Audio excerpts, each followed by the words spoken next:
In the beginning, God created. He created the heavens and the earth. God is creator. Today, I want to take us on a journey of understanding. Whether you're here in the room or you're watching for church online, I want you all to hear today's message and to be challenged in your understanding of creativity. Now, we all know what creativity is. At least, we all think we know what creativity is.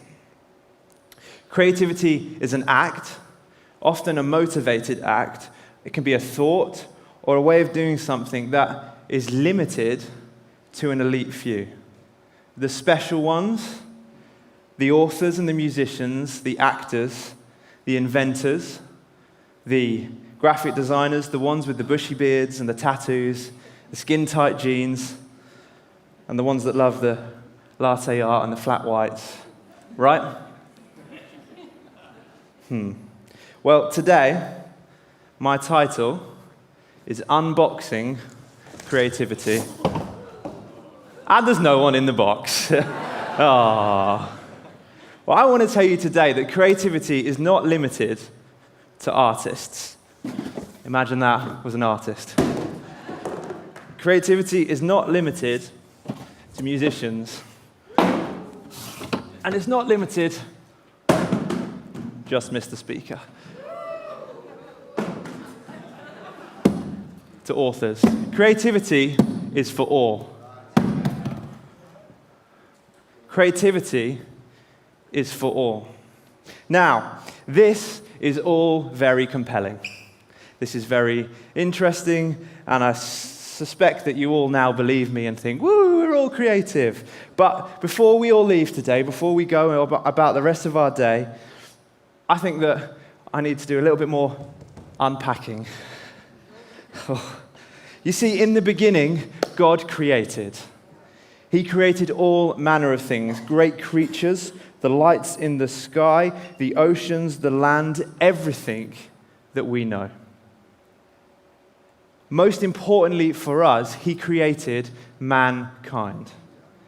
In Genesis 1, verse 27, it says, "So God created mankind in his own image. In the image of God he created them. Male and female he created them." God created us in his image. I am created. You can't get away from it. Within that one verse alone, he repeats it twice, that we are made in his image. And the verse before that, he has said it once already. We are created in his image. Therefore, he created us to be like him. God made us to be creative. It's right there at the start of all things. He didn't create us to be dumb, to be robots, following his decrees, following his call, following exactly what he said, without any sort of freedom of choice. He made us like him. The Message paraphrase puts it, God created human beings, he made them godlike. And if that's not argument enough, I don't really know what is. But I'm going to try and explain it a little bit more anyway. Now, have you ever looked at a building and thought, wow, what an amazing building? Is anyone familiar with this image? Can anyone tell me what that is? Sagrada Familia. Antoni Gaudi's greatest unfinished piece of work. The iconic Barcelona Basilica was taken over by Gaudi in 1883 and is scheduled to finish in 2026. He died in 1926, so that's 100 years after his death, that Spain's most famous architect will have his dream realized. Now, we can look at this and we think about the one, the individual, the creative, the architect who had a dream to see something like this realized. But if we zoom in a little bit, just a little bit, what do you get? You get bricks that need cement and sand, builders, not your typically creative job.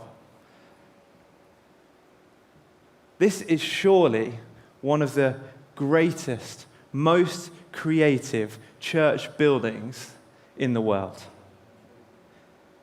But who contributed to it? Builders, laborers, architects, sculptors, crane operators, and many more. See, we take often a macro view, but if we zoom in and have more of a micro view, then you can see that this is brick by brick by brick. And as it builds up, they have all played a part in creating what might be the most creative building in the world. Look at this picture of the inside of this building. How incredible is that? All different people that are not known for their love of fruit tea and the great flat white, but people that are often known for their love of builder's brew. More about that in a minute.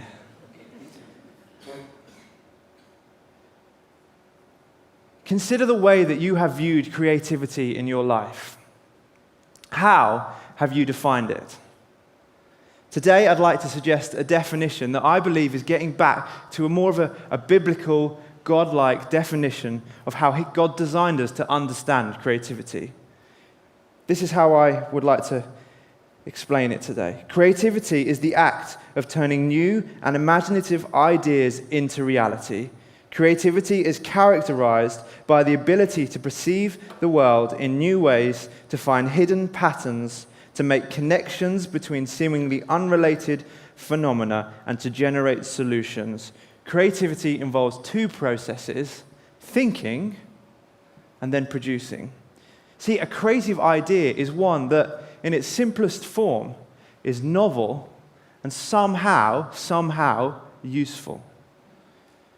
With that simple idea, I believe that we can reframe, re-examine, redefine our too often narrow view of the importance of creativity. See, the act of creativity, of creating, is not simply an artistic or a musical expression. It is one that simply sees a need, a problem, lack, something that needs to change or something that has inspired them and solves it or responds to it. And I passionately believe that having a revelation of creativity requires us to respond, because it's a response to God who made us creative. Therefore, we should be inspired to create. For me, it's not simply a case of doing something nice, something, I like making little pictures and spray painting bad art on boxes.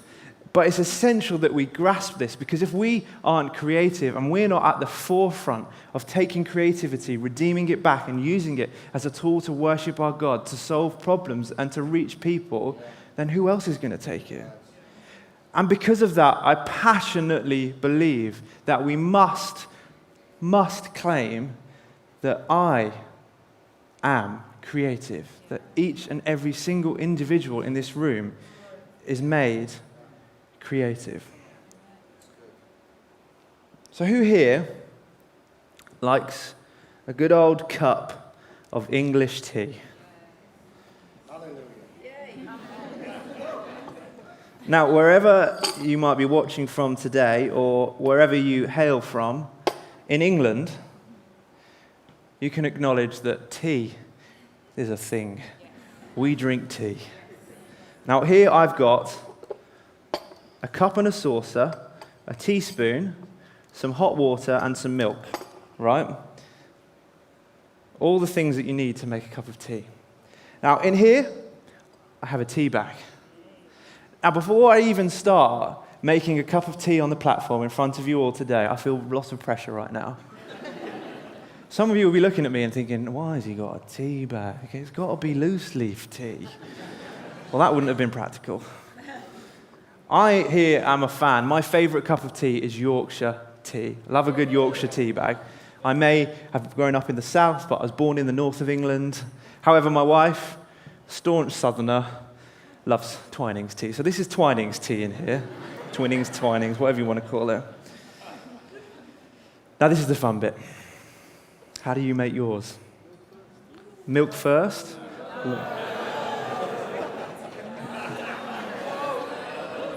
Water first? Well, you have to boil the kettle, don't you? Well, I've already done that.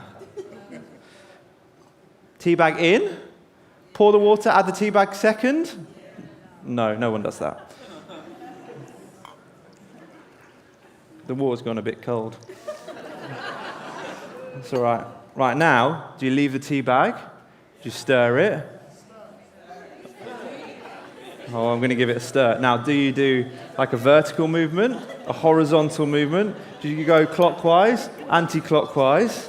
What do you do? Do you just leave it in there? I'm not going to drink that. I was going to drink it in front of you, but it looks horrible. Now you add your milk.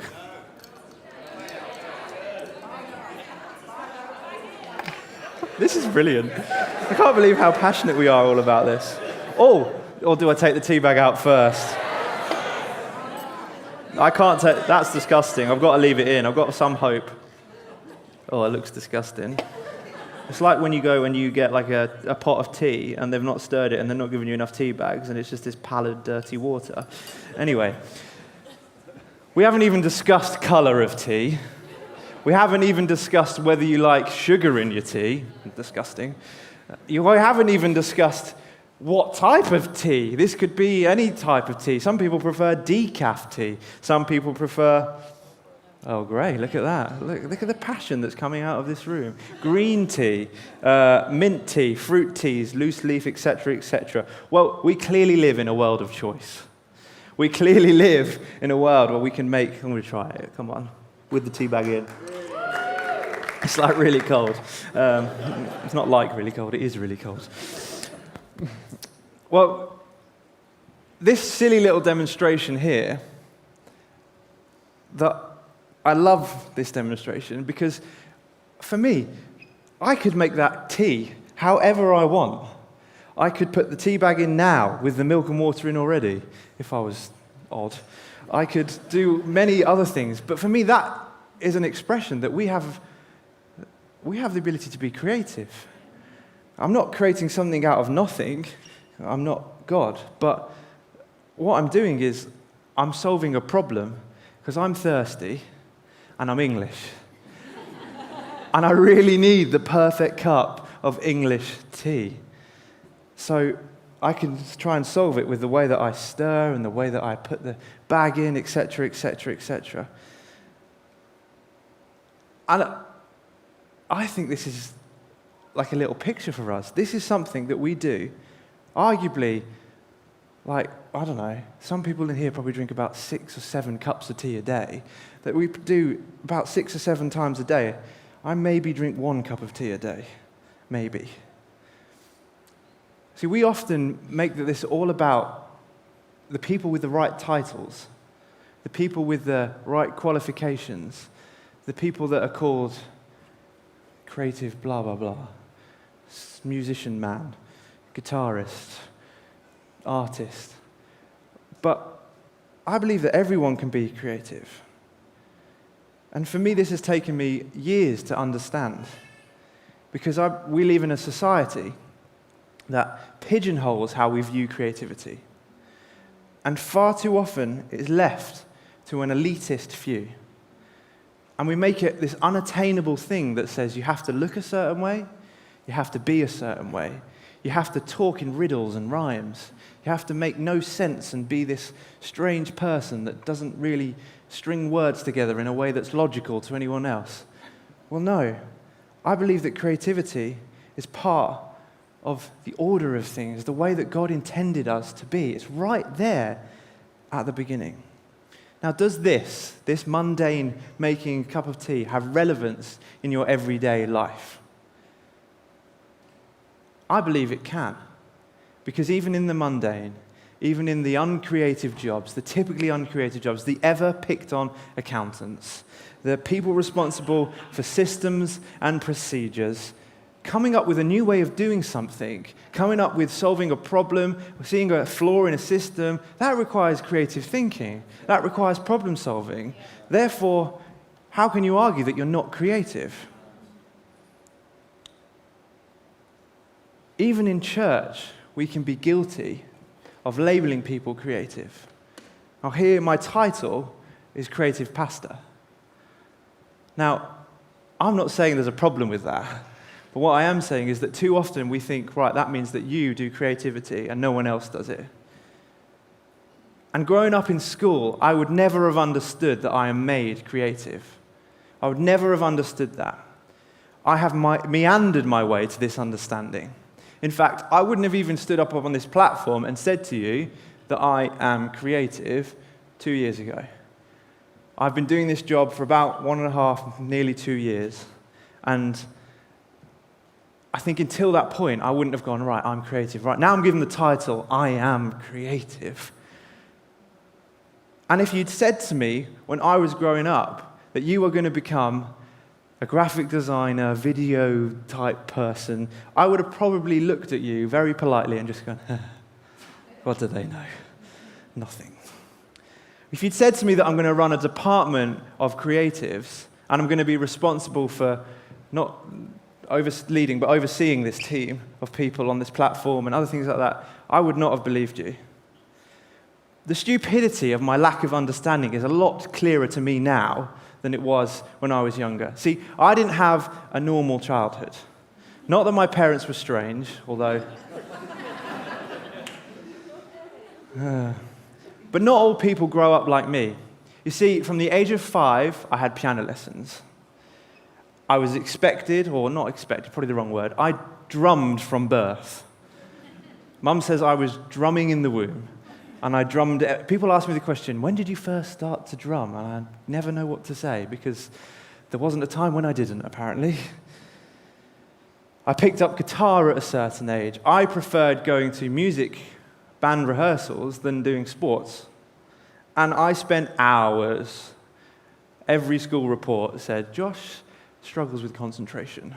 He likes to daydream. And I did. I sat and I daydreamed out of the window.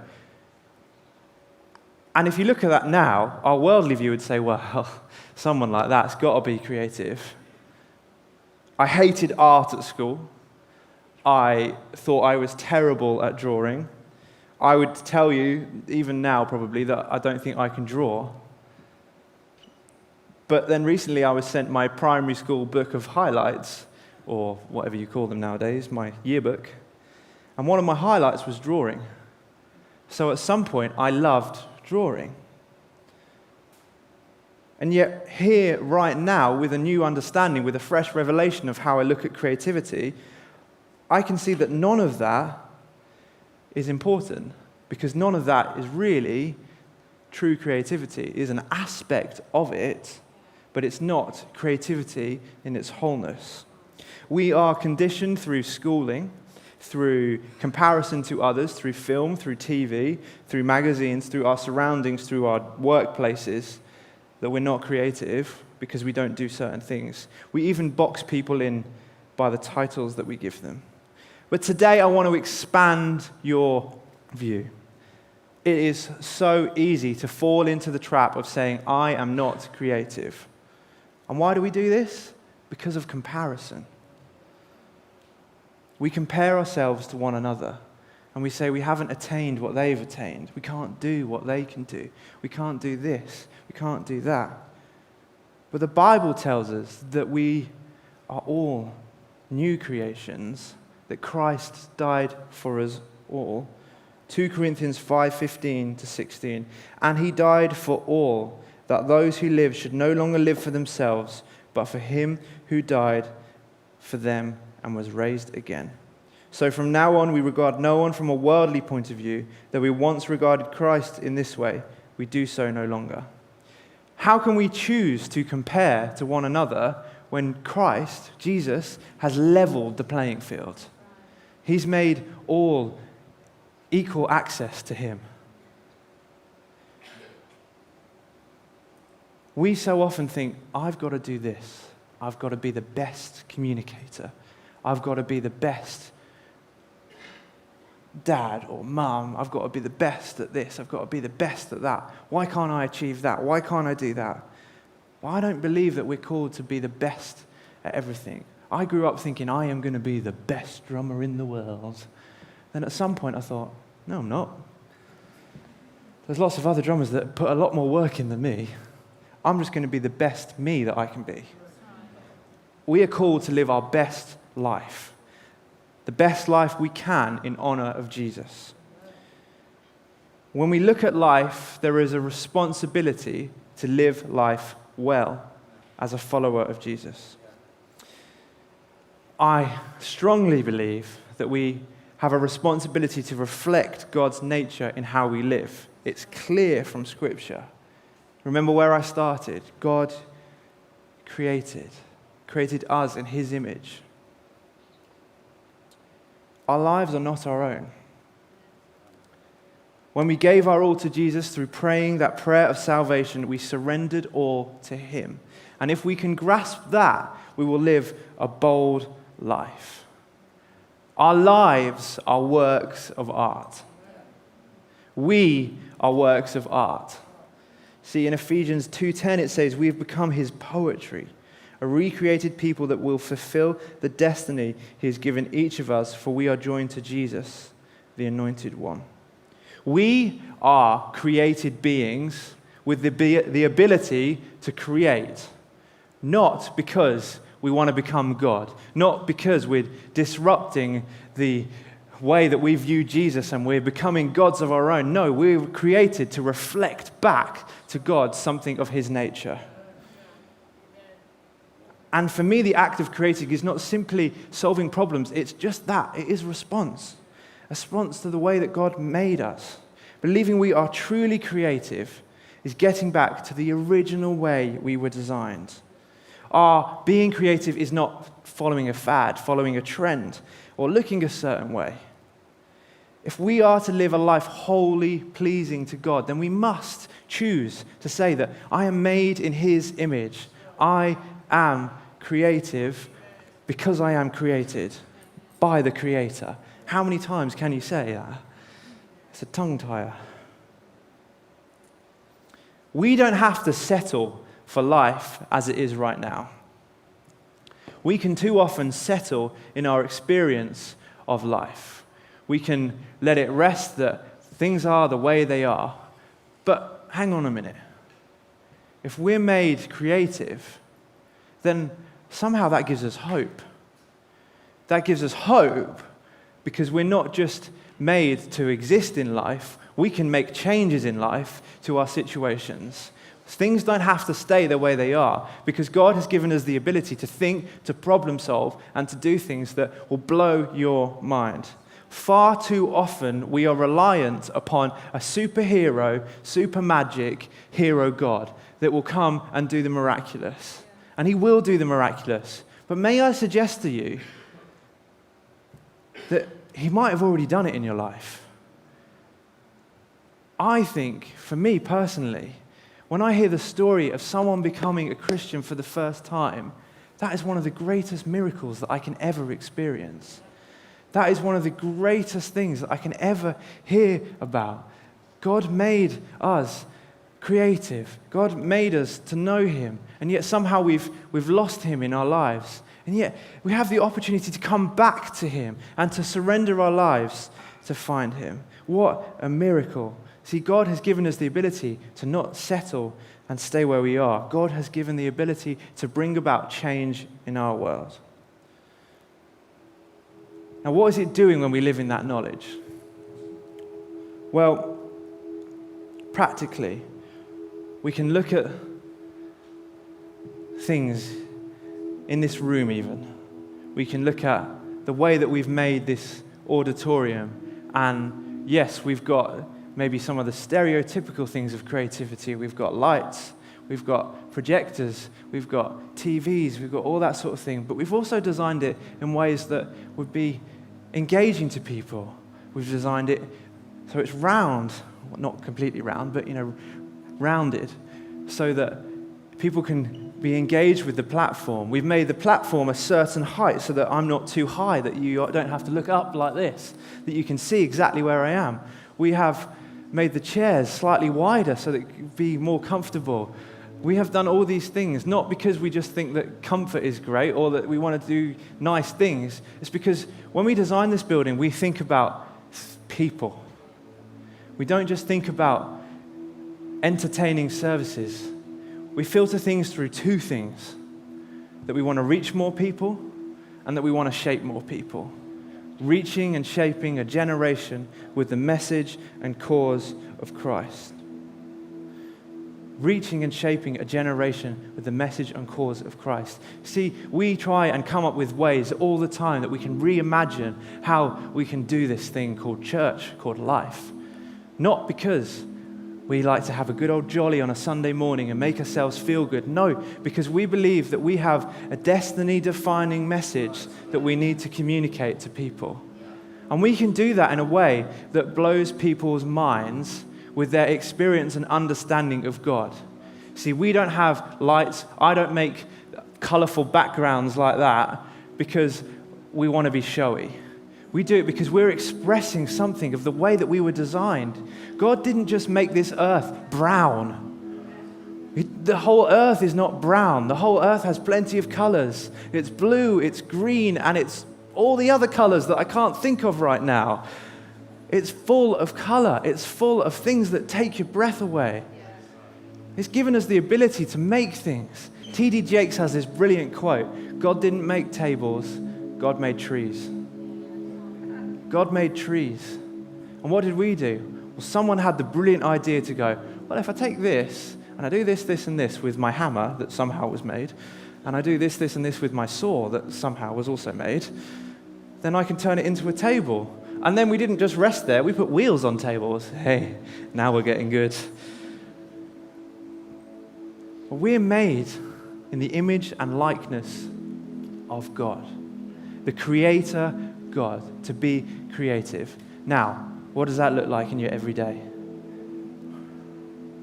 You could palm this off as something small, insignificant. Or you could say that actually, I have an opportunity to live in the way that God originally created me to be. Now, I'm not saying go out from here and let's all have a group trip to Hobbycraft, where we can go and we can buy some color pens, some spray paint, some nice pencils, and some pieces of paper and make some cards. Now, if you do want to do that, great. But I'm not sure that that is the fullness of what God created us to be, to sit in a room and to make pretty patterns. I believe that we're created because we can bring about change in our world, because we can bring about change in the whole world. When we are creative, we solve problems. Well, what if this is a problem? I've got a friend, they exist in life, but they don't know Jesus. Now, we can't make them believe in Jesus. We don't have that creative power. But what if we can keep on trying, keep on going, in new ways, in fresh ways, not to give up when we feel like we've stagnated, but to look back to God, who is the creator of all things, the creator of the heavens and the earth, creator of the many different creatures, our Savior. What if we can live a life that reflects His glory? See, I believe we are made as works of art. And the best thing that we can do to be a work of art is not to settle, not to just sit and to dwell in where we are, but is to live the best life we can, to be the greatest shining example of Jesus to our world. And I don't believe it is just wearing flowery shirts and doing silly things and saying riddles and making nice pretty patterns or playing music. It is destiny-defining stuff. That when we understand that we're made creative to make a difference, we can't just sit and we can't just rest. We have to do something about it. So I would challenge you as you go out from here, Don't change your whole life. Don't think Josh has told me today that I need to go and work in a marketing agency or anything like that. But realize that you are God's handiwork. You're made in his image and likeness. That is a privilege that we all have. We're all made in his image. We're all made unique, and yet somehow we all made the same. We all have the same access to the same God, Jesus. All we need to do is to continue to press in every day to who he is, to what he says about us. He says that you're a son and you're a daughter of the Most High King, that he loves you and he is for you. There is no one that can come against you. He's the King of Kings and he's the Lord of Lords. He is almighty. There is no one greater than him. No one greater than him. And so don't just take this message today and think, well, lovely, but refuse to settle. Don't give up.